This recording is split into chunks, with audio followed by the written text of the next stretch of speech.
មេឃមានរាសីខ្ពស់សាក់យោមេឃមានគេឈ្មោះគេខ្លោបខ្លាចមេឃមានសោភ័ណ្ឌមានអំណាចមេឃចេះស្លូតកាចគួមេត្រីអ្នករស់ក្រោមមេឃជឿជាក់ច្បាស់ថាមានឱកាសស្គាល់សេរីបូជា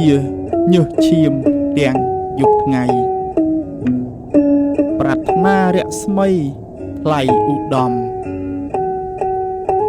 ប្រម៉ែប្រមូលបដូរយោបល់ដំកើងដំកល់លើកជាធំគោរូបសំពះដូចឥន្ទព្រំនាំគ្នាច្រែងជ្រុំជាបន្តស្រាប់មេឃបានខ្ពស់ហួសផុតពីដីឲ្យទោសឲ្យភ័យឥតឈប់ឈរព្រោះមេឃមានច័ន្ទផ្កាយទៀងកោលិចអ្នកគាំទ្រគ្រូបាញាតិ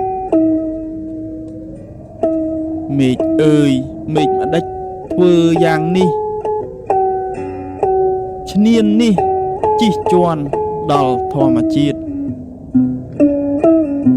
បង្កជំនន់ព្យុះភ្លៀងទៀតធ្វើបាបធម្មជាតិយំរាល់ថ្ងៃខ្សឹបខ្សួលអួលណែនសែនខ្លោចផ្សាស្ទើបងសង្ខាជន់នាខ្សៃយប់ដេកមិនលក់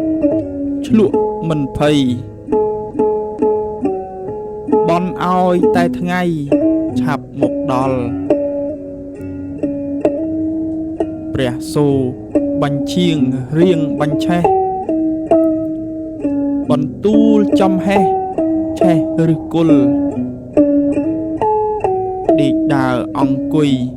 យល់តែខ្វល់ចិត្តរិទ្ធអំពុលខ្វល់តែទុកនិពន្ធដោយ